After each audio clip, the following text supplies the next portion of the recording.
Today we're talking about emotional connections and reader ownership through the lens of Taylor Swift lyrics. I touched on this a little bit last week, but it's going to be a running theme with me because this is key to why I love her music.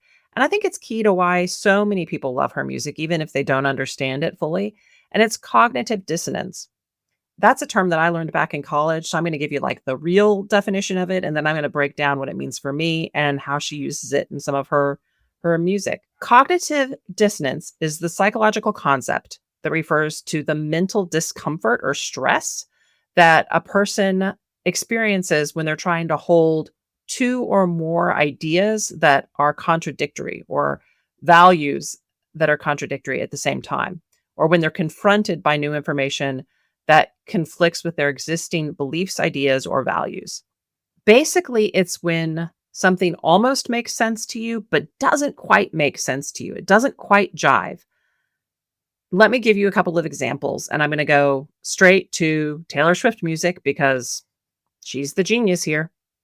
This is a line from Mad Woman, and the line is, "And you'll poke that bear till her claws come out."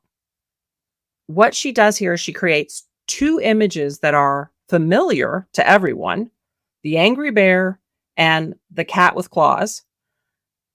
Those images are familiar to us, but we don't usually hear them together. So she starts with the bear imagery, and then she sends it in a totally new direction with the cat imagery. It's not expected.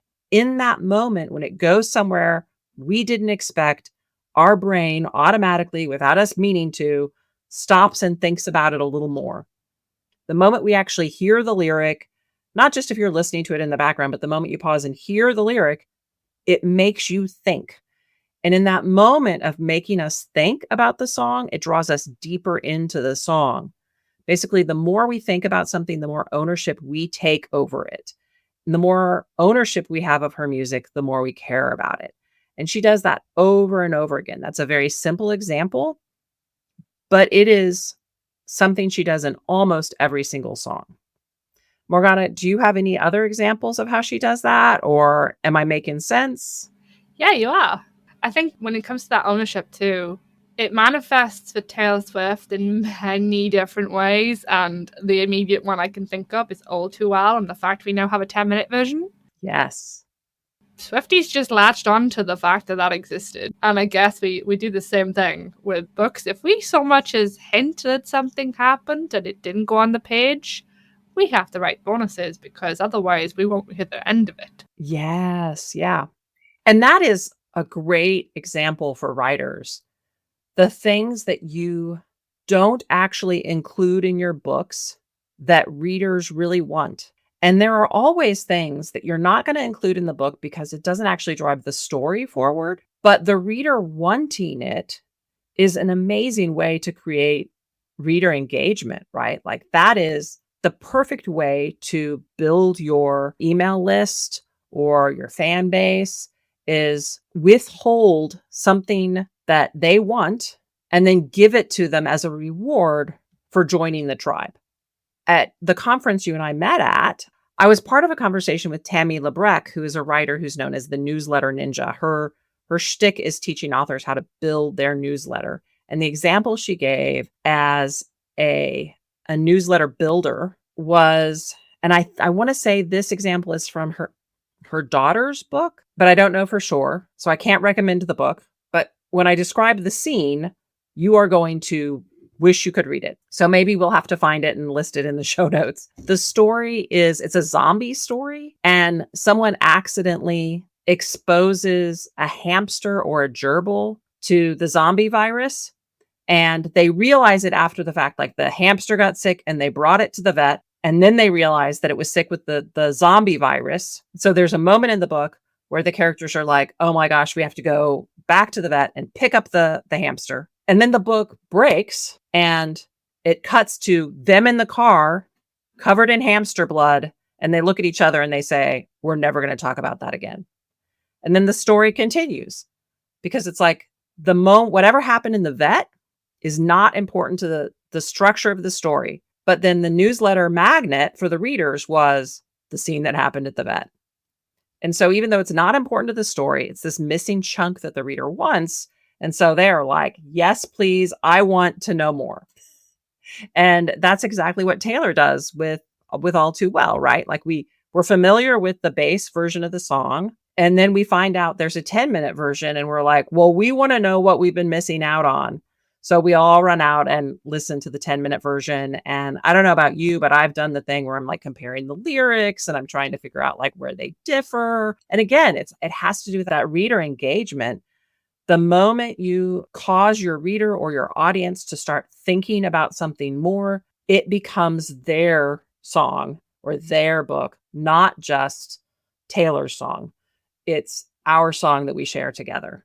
When I'm super hooked on a book, a series, generally I think it happens with series when I'm reading urban fantasy, but like the series will end. And I'm the one that's like, no, I don't care what they do, you can write them going shopping in the supermarket. As long as these two people, I get to see more of these two people on a page, I will read it. And you just want it to keep going and keep going and keep going. And I feel like that's what Taylor does to us with All Too Well. Now I think there's the hint that there's a 30-minute version, and I'm still like, yep, I will take it. Oh, yes, I would take a 30-minute version of that song in a heartbeat. Yeah.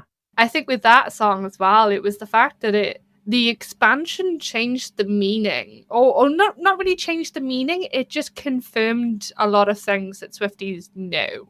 Right. Like, it was always speculated that it was about Jake Gyllenhaal. But expanded it. What was the line? I'll stay the same, but your lovers will be twice my age. Yeah. I think I'm butchering that line, but like that. Right. Truthful burn.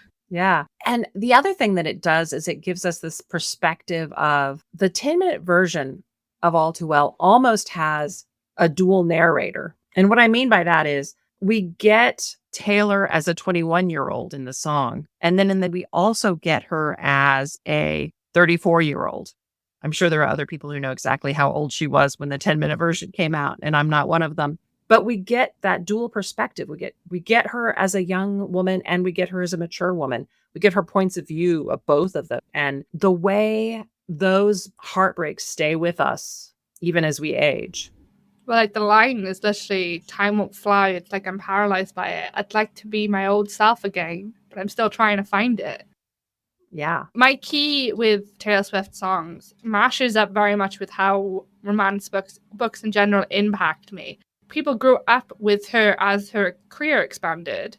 Yes. And therefore, they lived the same experiences as she wrote about. But now, there are people going through those things now, reliving it through, not even reliving it, but being given direction on how to handle it through her back catalogue of songs.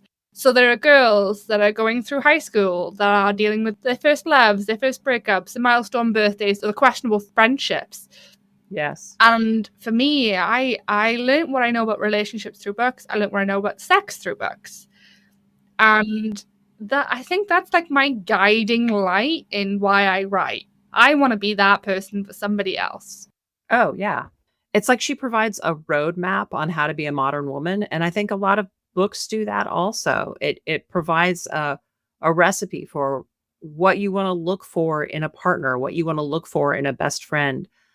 The reason that so many romance novels have great side characters is because part of what draws us to that story experience is the idea of having that ride or die, that bestie that is there to give you sound advice or there to pick you up when things crumble. So there's all of these ways in which Taylor Swift songs and romance novels sort of provide emotional scaffolding for what it means to be a woman today. Yeah.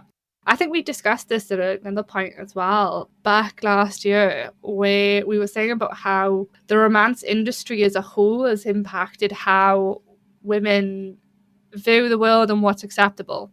Oh, absolutely. If we go back into the back catalogues of romance authors, you'll find that how we describe sex has changed. Yes. Back then, there was no foreplay, and now, if we write a scene without foreplay, there are questions. Yeah. If we write a scene without so much of a mention of contraception, there are questions.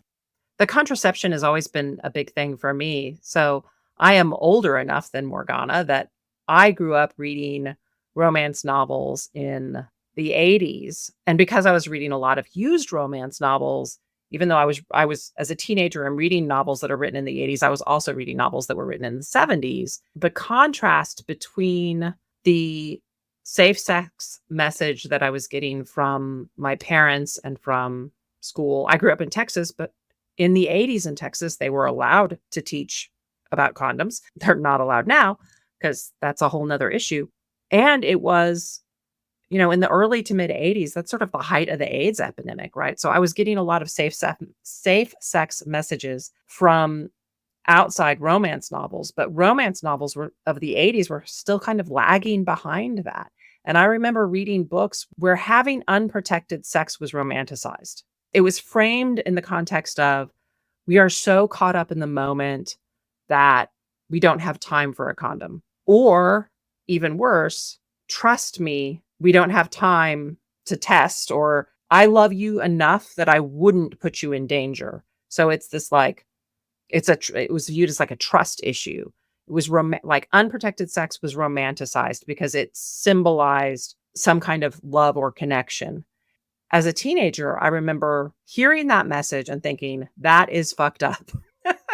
And so I've made a conscious decision that people wear condoms in my books. And if they don't, it's not like they're punished, there are consequences, but there are consequences emotionally. So like I do have a book where someone has unprotected sex and it's in the moment, sort of they get caught up and they just don't do it. Well, I think they discuss it, but she's on birth control and he hasn't had sex in a while. So they discuss it before they have unprotected sex, but then they do. And there's this moment afterwards where she was like, what the fuck was I thinking? I've made a conscious decision to talk about safe sex, to talk about condoms, to talk about texting, all of those things, because I grew up in a world where those things were not necessarily discussed in romance novels. And I know that there are young readers, and I know that there are readers who are not young, but who still want to know it. So yes, like romance novels have changed the way women think about sex and talk about sex. And I think it's really important. Yeah, and like to me, if I read a book and they have sex and there is no mention of any kind of birth control, I'm like, there's a secret baby coming here. There's an accidental pregnancy. And then I get to the end of the book and it didn't happen, and I'm annoyed as a reader because I'm like, you just fed me a hint of what was coming, and then you didn't follow through in the consequences. What are you doing? Yeah, yeah. In a romance novel, unprotected sex is like a gun on a mantle in a mystery novel, right? Like if you have unprotected sex, there's an expectation that something is going to come of it. Just like if you're writing a mystery novel and someone has a gun, you expect that gun to go off. How did we get here?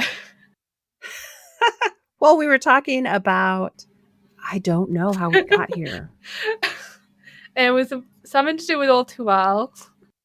And the experience of being a modern woman and how romance novels have... Oh, that was it. Yeah, it was when we come to Taylor Swift, and Taylor Swift is giving us the coping mechanisms. Yes. To deal with real life problems, and romance is doing the same thing, except Taylor Swift is giving romance authors the ideas to continue the theme of what she's doing by giving readers an entire book that fit whatever the hell she dealt with in that song. Yes, yeah. We could do a whole like side podcast about like, if you like this Taylor Swift song, here is a romance novel that has this vibe, this feel. Yeah. I like that is such a request. I've seen it so much in reader groups, and every time I'm like, my brain's dead. Can't answer it. Yeah. The whole concept of Taylor guiding young girls through these experiences and how we then guide through the romance novels in the same way. The Barbie speech. Oh, yes. So right now we're recording this at the time when Barbie's been snubbed from the director category. They haven't been nominated. Margot Robbie hasn't been nominated for the Oscars, but Ryan has been.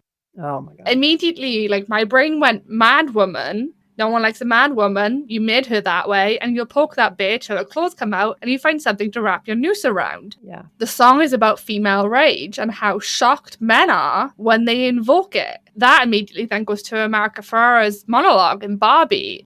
You have to answer for men's behavior, which is insane. But you point that out, you're accused of complaining. You're supposed to stay pretty for men, but not so pretty that you're tempting them too much or that you threaten other women because you're supposed to be a part of the sisterhood. Yeah. That line, you answer for men's bad behavior. Again, my brain immediately, then I'm on like a ping pong table of thoughts going through my head. Absolutely. My brain immediately then jumps to the comedian and the fact that Taylor didn't laugh at his crappy joke, and suddenly it's all over the internet because she's a bitch. Oh, yeah.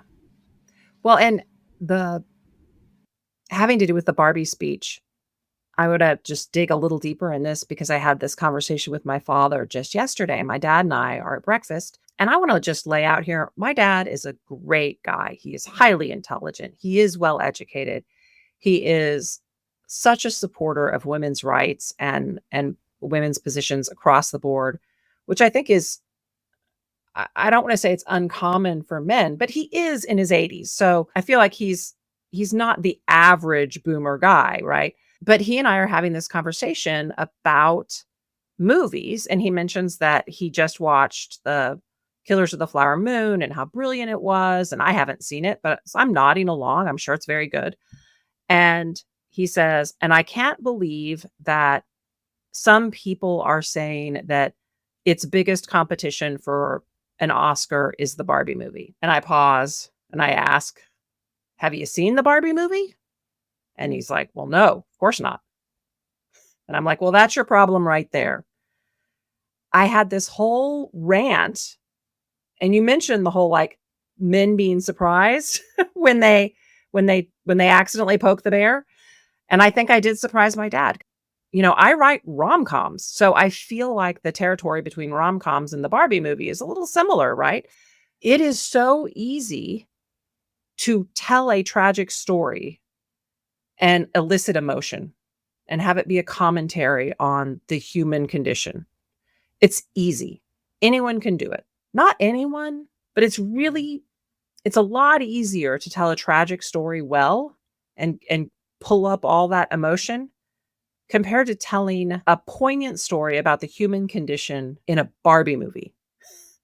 It is always harder to tell truths about being a human under the guise of humor. It is always harder to do that. Humor is harder than tragedy. That's just true, I think. You could also then connect that to the attitude of men towards romance, the genre. Exactly. The genre that holds up the literary industry. And it's Yes. belittled. All the time. I saw on Instagram today, somebody posted about an article stating the fact that romance is the biggest, that it grew during 2020 with COVID and it's continued to grow. And then they just started screenshotting the comments from the men. And suddenly romance is degraded to porn. Yeah. That it's just women and their porn. And it's like, no. Yeah. Men are so, not all men, obviously, but some men are so threatened by the idea of women telling their story. Taylor deals with it regularly. Oh, yeah. She sits there with not even an expression on her face. She takes a drink. Yet she was rude. Yeah. She did nothing, but she was rude. That's Yeah. something we deal with in every format of our lives, and then it ends up in our work. And I guess we learn to deal with that through Taylor, and our readers learn to deal with that through us. Yeah. And they learn what they can and cannot accept. I think that's important. Yeah. Boy, this podcast took a different direction than I thought it was going to, but I think it's really good. I think these are important discussions to have as women, as creators, as consumers. I think it's important for us to question everything around us, really, in this day and age. Oh, yeah. And the motives behind everything. On the Barbie thing, maybe it wasn't stabbed, but it doesn't look that way. How we respond to that situation, now that's on us. Let's get back to Taylor. So, like, universal themes in her songs is what connects listeners. In the beginning, it was the breakup songs, and then it was the lover era and the in love songs, and there was repetition with the revenge songs. And now we're in this interesting space where she's a storyteller. Yeah. And it's like the playing field is just wide open. She can do anything she wants. I don't know about you, but that is a daunting experience for me. Oh, yeah, yeah.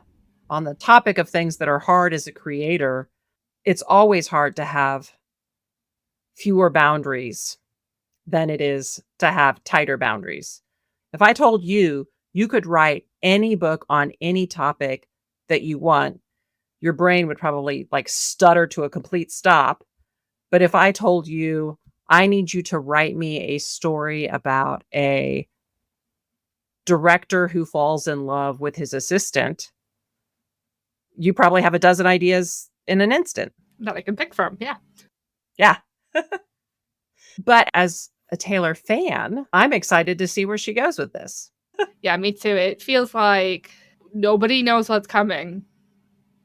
Right. They've gotten into this as a Swiftie.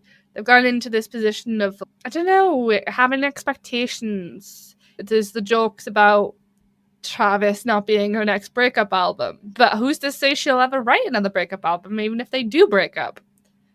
Yeah. I mean, the fact she likes writing breakup songs, that may happen. But this is just a quick note from Morgana from the future. As I am editing this some months after we recorded, it's amusing to me to now listen to us discuss Taylor's release strategy, knowing what came next. We recorded this episode in January 2024. We didn't know Tortured Poets was coming. We didn't know the content and how much of a devastating breakup/grief album it was going to be. I just figured this was a good place to jump in and remind you of that as we dive deeper into this discussion. She's proven she can do anything. She really has. I think that a lot of what the Folklore and Evermore albums are about is telling stories that are not her own in a way that we still care about them as if they were her own. You know, it's evidence that we care about her storytelling and her talent. We don't just care about the gossip around her. Exactly. Yeah. Although the gossip does sometimes help because it means that we can, on the emotional connection side of things, it means that we have something tangible to connect a lyric, a song, an entire album to. For me, it's like, is it over now? I listened to that song on multiple points. I listened to it when it first came out and thought, oh, it's a good song. I think my brain started over a different part of the song. And then it exploded again on TikTok, and there were dances and all of it around that section. There was like, at least I had the decency to keep my nights out of sight. Only rumours about my hips and thighs and my whispered sighs. Oh Lord, I think about jumping off a very tall something just to see you come running. And immediately I was thrown back into my teenage years with disordered eating. And from the Miss Americana documentary, we know that she suffered through anorexia, through disordered eating, with her tours and the press. So when she sings about only rumours about my hips and thighs, she's calling back to a time when all they cared about was the way she looked. For me, it like very much just threw me back into that period where I was starving myself, and it was the thing we did in my friend group. Everybody did it. It was a game of how many meals could we skip without being noticed. And it's still a thing I deal with today, disordered eating. So for that song then to have that key line, it's like it just pings my brain every time and goes, no, that's not right. And it goes back to that universal female experience, right? I mean, not every woman has an eating disorder, but I do feel like every woman sometimes has disordered eating. We all have a complicated relationship with food and with our bodies and what our bodies are supposed to look like and what our bodies are supposed to represent and how we're supposed to. Again, it goes back to that American Ferrera speech from Barbie, right? Like you're supposed to be beautiful, but not so beautiful that you tempt other women's men, not so beautiful that you're a distraction, all of those You have to things. be thin, but not too thin. Yeah, You can yeah, never say you want to be thin. You have to say you want to be healthy, but also have to be thin. yes. A lot of us have our self-worth tied up in that so tightly, and particularly like our parental approval tied up in that. I don't know about your relationship with food vis-a-vis your mother, but for most of my life, I've gotten a lot of feedback like, "Oh, you look so good, Emily. You must have dropped a few pounds," from my mom. And it's like, no, well, thanks. I have other accomplishments, like, Yeah. It started when I was 12. is that when you started dieting? Yeah. Yeah. Yeah. I hope my mother never listens to this podcast. But at 12 years old, she told me that in our family, if I ever gained weight, I would never lose it. And I was the tall girl in a ballroom dancing class with a bunch of very thin kids. So I believed at a size 10 size 10 UK terms that I was fat when I was nowhere near. Yeah. And yeah, that's just chased me through life, that constant battle. And that's where my disordered eating comes from. When I hear people like Taylor talking about it, it's important. And I think we have this with the curvy movement within romance heroines.